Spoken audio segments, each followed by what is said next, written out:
Lava avtomobiliga bitta 30 talik, bitta 65 talik gaz bo'ladi. Bakini pendelga qilmasdan, dugasini pendelga qilmasdan hamma narsasi zavodskoy joyida turadi. Ustanovka qilib berildi.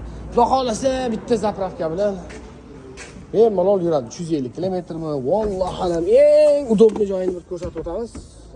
Bu avtomobilini sidinasini ko'tarib datchik nechta qoldi, gazi nechta qoldi deb o'tirishingiz shart emas. Chunki ko'rishingiz mumkin, salonda turli makinalarning kulchatlarini ustunovka qilib berilgan. Bu yoqni ochib, gazim nechta qoldi, qanday ko'raman, boshqa qildim, tushib tur gazimni ko'rib olay deydigan narsalar xudo xolasa bo'lmaydi. Kimga shunday sifatli, ishonchli, tezkor xizmatlar kerak bo'lsa, pastdagi raqamlarga bemalol aloqaga chiqishingiz mumkin. Bundan tashqari, barcha turdagi avtomobillarga xoh 10X bo'lsin, xoh o'changam bo'lsin, Liboyga metan, propan gaz ustunovka xizmati mavjud. Batafsil ma'lumot va narx-navolarni pastdagi raqamlardan olishingiz mumkin. Kanalimizga obuna bo'ling. Obunachilarimizga alohida bonuslarimiz mavjud.